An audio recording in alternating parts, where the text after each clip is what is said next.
Hello, fellow patriots, and welcome back to Red Rights and You. I'm Tim Andrews, joined today by Mark Mosgrove, and I have one question for you.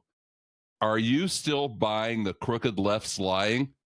The left lies like it's their full-time job, and judging by discrepancies between their government salaries and net worths, it pretty much is. Lately, their social media whining and blatant lies have reached all-time highs. They are crying wolf while their hen houses are full of them. And not only are they killing all the chickens, but they're slaughtering their own credibility while they're at it. It's like sitting next to a screaming baby on an airplane, except that a baby will eventually stop crying. These leftist lunatics, though, they never stop squealing. Worse yet, some of these hogs are actually getting greased. Remarkably, some Americans still need reassurance. They see the government moving so fast, and in some isolated instances, it's raising doubts. I've been getting messages left and right. Despite his repeated denials, people are worried about Trump cutting Medicaid, Medicare, Social Security. It's so bad, even my ex-wife hit me up with concerns. She's worried about our kids because she believes the lies. Now, my oldest works for the post office as a mail carrier. My second son, Brandon, is a nonverbal autistic adult relying on Social Security and vouchers.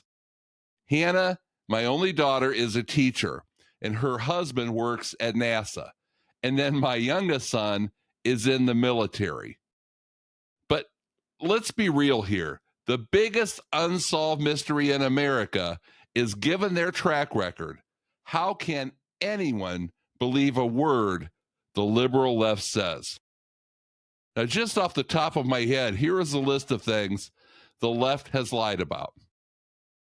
Biden's health, Russian collusion, Trump being a Nazi, COVID, Hunter's laptop, voter fraud, border security, their so-called justice system, the economy, January 6th, Israel, Afghanistan, Ukraine, Epstein, Hollywood. I mean, should I keep going? Or is the list already longer than a bureaucrat's work week? And don't forget their latest smear campaign against Trump, Elon Musk, and his entire cabinet. The left is using the same old tricks, the same old fear-mongering tactics to stop the DOJ investigations and regain their grip on power. And somehow they want us to believe that Trump is the threat to democracy. It's truly remarkable that even some conservatives are falling for this nonsense.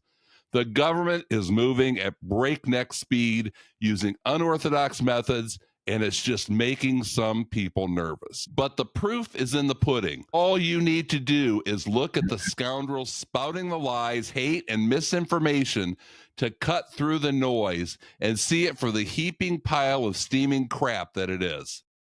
And speaking of crap, let's dive into social media stylings of the liberal left.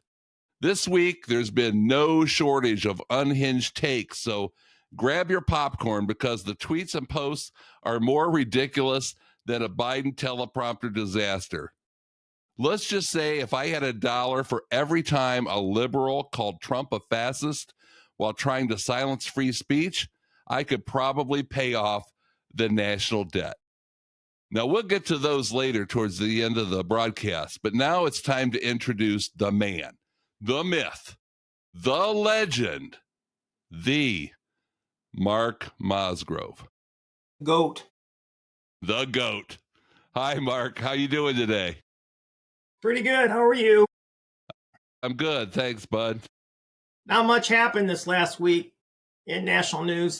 No, politics and current events are at an all-time slow here with this new administration. Did did you ever see that commercial with the models, the three or four women, and they're sitting there and they blindfold them, then they spray the the cologne and the guy comes walking in. Do you ever see that commercial? That's a great commercial. I know You know what? exactly You know what what you I said. said? So then the guy comes in and they're all like, You know that commercial, right? I do. I always thought it would make a great Chris Farley skit. Well, along those lines, when I saw Elon Musk in the Oval Office with the cabinet for the first cabinet meeting, what came to mind was that commercial. Because there you had the cabinet sitting there, and Elon Musk comes in, and he comes in with his fragrance. Let's call it Doge. And he's squirting the Doge all in the room. That's what came to mind to me. Like, can I have more? Because people are down on Elon Musk, but you really got to listen to what he said. And what he said was, if we don't do anything, we're not going to have a democracy. And right now, it's the bureaucracy which is fighting the cuts. And they don't want to give it up. And then if it's really the case where the bureaucracy has so much power that elected officials, meaning Trump and Musk works for Trump. He's a representative of Trump. So if they can't get control of the bureaucracy, then we have lost our democracy already. So this talk about they're a threat to democracy, they're actually trying to save it. But people on the other side just don't look at it that way. Yeah. Well, the more things change, the more things stay the same, Mark, with the Democrats. We're recording right after the Zelensky visit to the Oval Office, which turned into a nightmare.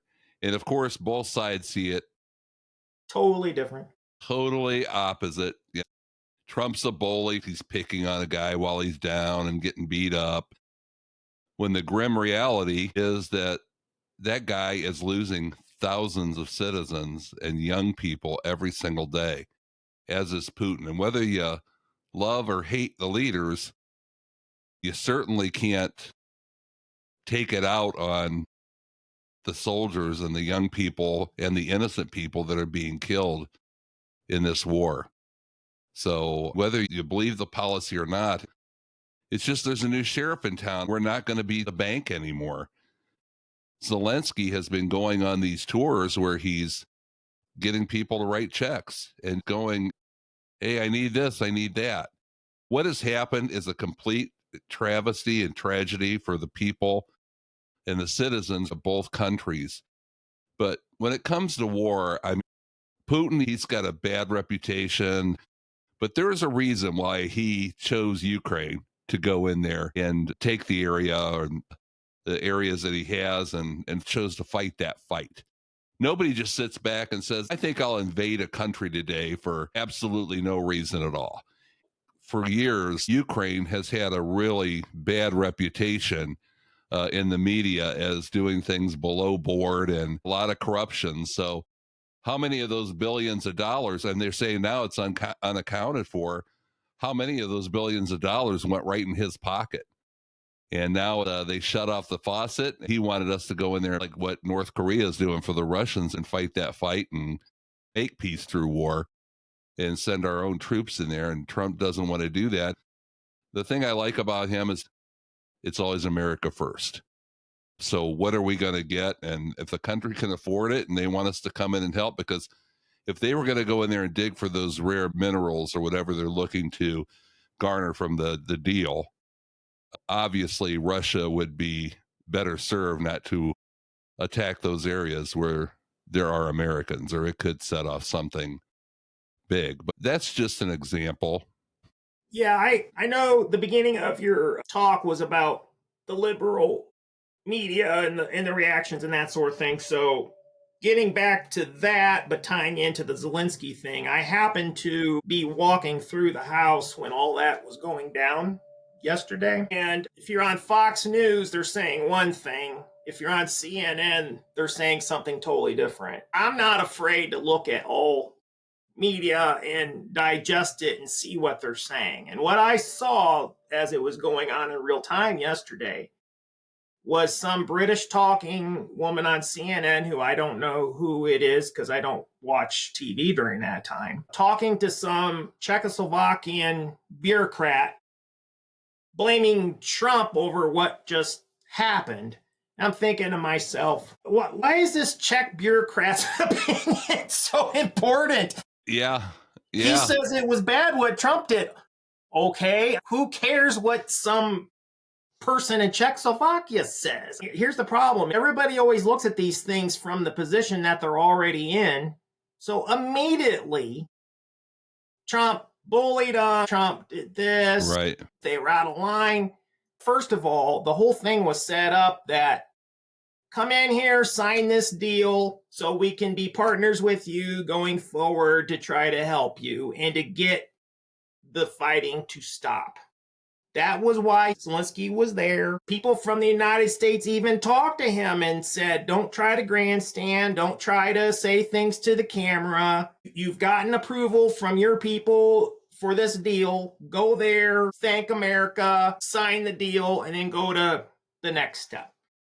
What happened was Zelensky started interrupting. J.D. Vance said something. First of all, J.D. Vance called him Mr. President, but Zelensky, in his outfit like this in the Oval Office, well, Musk does it too, not dressed up appropriately in the Oval Office. Right. But he's calling him JD and, oh, you haven't been there, you don't know what's about. And then they started talking over each other. And at that point in time, you are in the Oval Office. It's the United States. It's the President of the United States. It's the Vice President of the United States. They're offering to help you. Shut up. Basically. Exactly. That's basically what they were trying to tell him. And if you don't want any help, because see, what he wanted is that wasn't good enough. He wanted more. And I get that. I mean, I put it in his position too. Just think if someone invaded the United States and they came up through, let's just say through Mexico. They came up through Mexico and they took Texas and let's just say they came up through Florida and they took over Florida and Georgia and they got all the way up into Tennessee. And then for 3 years, there's been fighting and the other country has this part of our country.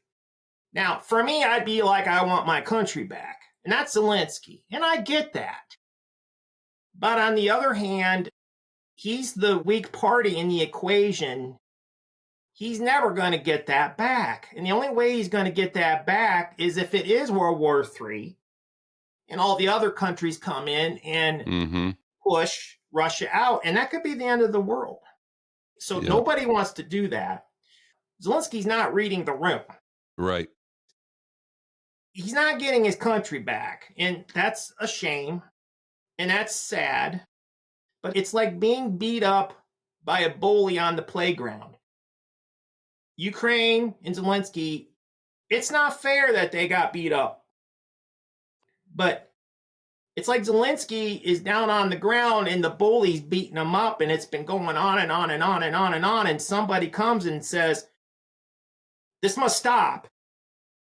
And while you're getting beat up, you're saying, yeah, but it's their fault and they started it and you need to do this and you need to do that and you need to do that. But the first thing is you just need to stop getting punched. And he's not there. And Trump is right in the aspect. Afterwards, Trump said, Zelensky's not there, where it's like, uncle, okay, stop. And I get it. Zelensky's like, well, they have not lived up to any agreements before. I get that. Well, then that means just they want to keep fighting is basically what they're saying if they don't believe Putin, which I wouldn't believe him either. But what choice does he have? Yeah. But immediately, if you hated Trump, it all went that Trump's the one that screwed that up. Actually, who needed that meeting? Yeah. Did we or Trump need that meeting? Or did Zelensky and his country need that meeting? Who needed that agreement? It was really a mixed emotion, too, because you're thinking he is really laying it on the line and saying, hey, look, we're here to help you. This is ridiculous. You're being disrespectful. And I'm thinking, wow, he's a strong president. And the whole time in the back of my head, I'm like, boy, the Democrats are going to have a field day with this. Yes. But I got a couple of comments. I understand people are saying that about Musk with how he dresses. But a couple things. Zelensky is a leader of the country coming in asking for help at an official government meeting in the Oval Office, while Elon Musk doesn't need any of this. He's doing all this for free. And he's Yeah. using the t-shirt tech support just to let people know, hey, I'm not here to be a president. I am here to be a hammer and get rid of all this waste. And instead of people embracing it, anything Trump does, or now Elon or anybody associated with Trump, it's bad. It's No matter what. terrible. It's horrible. No matter what. He could cure cancer. He could walk on water. And they'd say, hey, how can you walk on water like that with athletes' feet or the bone spurs or whatever they want to Why didn't you come up there. with that soon? Why didn't you cure cancer sooner? Yeah. I mean, and I understand Zelensky's been in for the long haul with Putin in this war. A lot of people are getting killed. Some territory has been taken. But to be honest with you, Mark, he's being selfish. I guarantee if you went out on the streets of Kiev or any place over there right now and asked people, would you make a few concessions to end this war? Ask all these people who have lost loved ones and children and neighbors, and they would almost to a man and woman say, yes, there's nothing more important than ending this war. So you've got to look at this thing with Zelensky, just like you look at these bureaucrats protesting the fraud, because they're getting something from it. It's not the country, not the people. The guy got in there. He was a stand-up comedian for a while. He's making money off this thing hand and fist. He's putting more credence on the money than he is on the welfare of his people. And that is selfish. Yeah, Trump said your people are tough, they're brave, they're gutsy. Nothing against the people. They're doing the best that they can. But do you want to be systematically wiped out, or do you want some help? And it's not handout help anymore. Those days are over. We paid hundreds of billions of dollars, but now we want something in return. And that's never enough for him. Remember, he's the guy that went from country to country and he'd ask for money and they'd give him $1 billion as he was going through, like he has his hat out. But they're not throwing quarters and dollar bills in there. They're giving him $1 billion. And a week later, he's asking for more money. More money, more weapons, more money, more weapons. It's all he did was went on a begging tour asking for all this thing. So I have sympathy for the people there and even for what he's been through, but he's not looking at the big picture. So he's just going to have to sit there and watch his people being mowed down systematically. And it's not a matter of if, it's a matter of when. They were never going to win that war. Russia's got so many resources and so much money that eventually it's going to escalate. And Putin's thinking now's his chance to put his foot in the gas and destroy until he finally says uncle, as you said earlier. Well, the problem is, like you said at the beginning about the pundits and the media blaming Trump, they're basically saying that Trump's on Putin's side. By doing what he's doing, he's helping Putin. Okay, what's the alternative? What do you want to do? Send them more money? Yeah. Do you want to send them troops? Do you want us to nuke Russia? Do you want us to assassinate Putin? Obviously, Zelensky wants to win and he wants his country back, and I get that. But it's not going to happen. It's only going to get worse. It's not going to get better. It's just not. I mean, you got to realize it.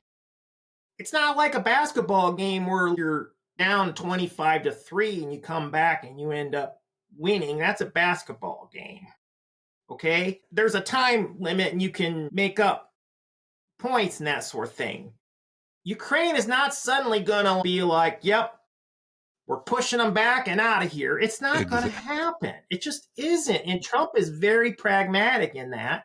And he's like, no more lives, no more money, de-escalate. And sorry, Ukraine, but at least you'll have 80% of your country left. But Zelensky's worried.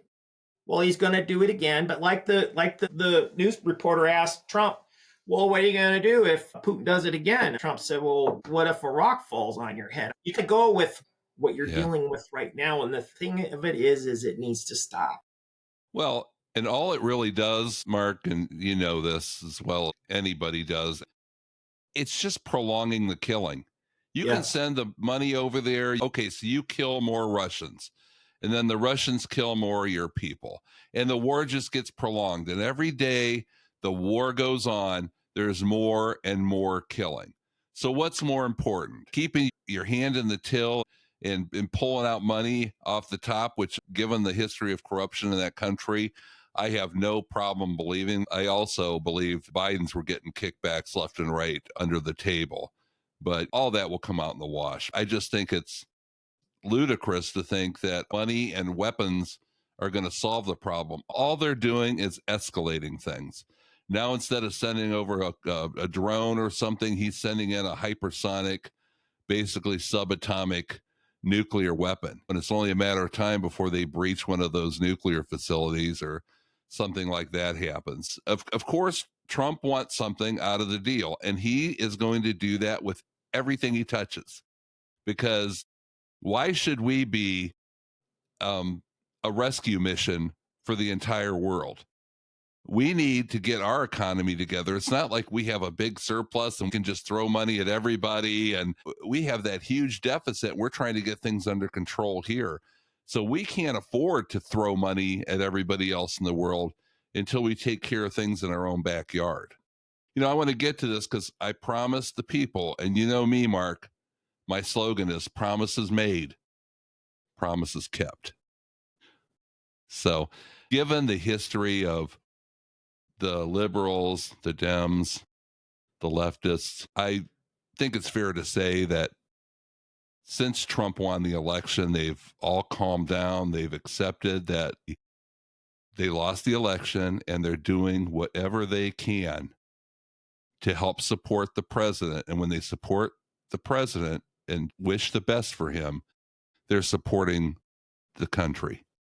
So they're on social media, and the comments are just so lovely. I thought it would be nice if you and I just recited some for the people out there. I'll try and use my best Morgan Freeman voice here, but they'll bring a tear to your eye. So I'm going to start, Mark, and if you just want to follow my lead. I don't have your list with me at the moment. Well, then I guess I'll start and I'll finish. No, hold on. When did you send it to me? I sent it to you yesterday. Hold on a second. At Red Rights and You, we take a lot of pride on countless hours of preparation. Okay. Hold on a second. You're going to pause this, right? No, I want people You're to going watch to run this? Because this is very captivating. Yeah, I want people to watch you struggle. Hold on a second. Do you want me to just whisper it in your ear, Mark, and you can just repeat it? I'd like to reset because I forgot to say about what the perfume was in the White House cabinet. It had to be musk, some type of musk. Oh yeah, with a little touch of lilac. All right, I like to call this the smooth social media stylings of the liberal leftist. These are actual Facebook comments that I pulled just last night, and they're everywhere, but I thought these were just so touching and sweet. And okay, go ahead. They brought us all together. The first, Doge isn't finding fraud. They are just finding things they don't like and calling them fraud. You want me to read the next one? Take it away, Mark, in your deepest, sultriest voice. Inflation jumped to 3% last January, and egg prices are at record highs. What happened to all those day one promises? That hits hard. One of my favorites, and I thought this was sweet as well. You can't spell felon without Elon. Great point. Go ahead, Mark. J. With that earthy, musky smell, with a touch of lilac, will be remembered as the biggest scandal in American history. But at least you'll smell good. You know, up until 2 weeks ago, what Elon Musk is doing would be called espionage. They're hoping everyone will move on and pretend January 6th, 2021 never happened. but I won't, and neither should you. We sure won't. I want Elon arrested for breaching my Social Security and bank data. It took 4 years to regain the respect of the world and just 4 weeks to lose it. If I hacked into your computer and swiped your Social Security number and bank info, I'd be in the paddy wagon before I even put my phone away. But when Elon and his buddies do it, it's suddenly patriotism. I'll never understand MAGA logic. Say what you will about Joe Biden and Kamala Harris, but at least we didn't have to worry about Social Security and Medicare getting taken away. Now they want to put his face on a new $250 bill.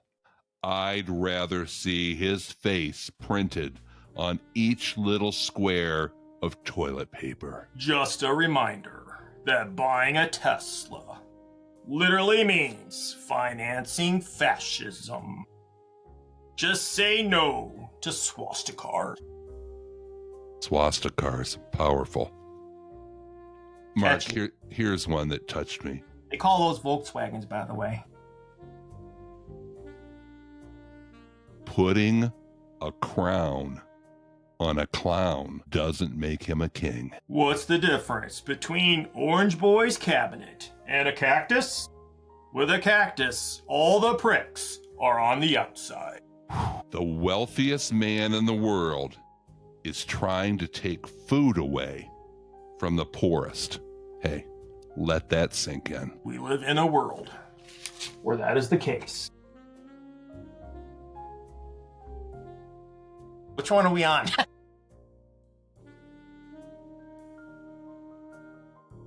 I'll take this one, Mark. You can get the next one. All right. If you're a Trump supporter and see me mocking Trump supporters, let me be clear. Yes, I'm talking about you specifically. And yes, I hope you're offended because I think you're an idiot. And you are actively making this country worse. I am guilt-ridden, Mark. Go ahead. I'm still waiting for someone to explain how a 70-year-old can grow a brand new ear, but somehow couldn't recover from bone spurs in his youth. Here's one that makes perfectly good sense. And another sweet comment just that will bring the parties together. I look forward to the day when his grave becomes a public urinal. A round of applause for all the Canadians booing him right now. Keep it coming. I'm not saying I hate Elon Musk, but I would unplug his life support in order to charge my phone. I'm all about efficiency. Sweet. That's actually a good one. Sweethearts. And finally, why don't we read this last one together on the count of 3? You ready, Mark? Yes. 1, 2.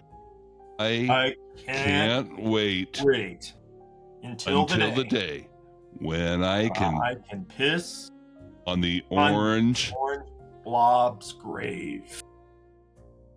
That one hits right here. After these, I've changed my mind. I'm a Democrat. Yeah, I think I am too, Mark, because they're nothing if not fair and rational people. And all of those comments are solidified by facts and past actions. And TikTok videos, because, the TikTok videos are the truth. They are. Yeah, you want to get on there and definitely look at those for reference and for understanding. Yes. TikTok, owned by China, is the reliable news source in 2025. Think about that for a minute. Yep, it's crazy. Social media, it giveth and it taketh away. And I think these comments prove that in these cases, it has taketh away. I always feel a little dumber every time I log on to Facebook. So Yeah, they're so prolific, though. I've got enough brain cells lost anyway. The sad thing So is they say Facebook is for the adults and the seniors now. So where these comments come from is even sadder. You can see if it was a teenage kid that is misguided and has no idea. But I want to thank Mark for forcing me to completely edit this video. sorry. Just kidding. We like to have fun, and this is all off the cuff. So Oh, I by the appreciate way, you.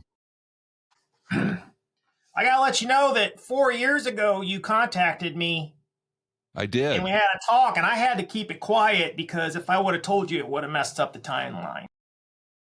So I had to keep that to myself. But you asked me to write 5 things that you get working from home. Right. I You remember that. telling me this? For me, it was 4 years ago. For you, it was last week. It seems to me like it was almost yesterday. But go ahead. Yeah. So this is what I came up with. Sorry. Well, Mark, we're going to have to call in Doge, and it was great working with you. You hear that? No, bring him back. Bring him back. Oh, that musky smell. I really With the hint think, of lilac.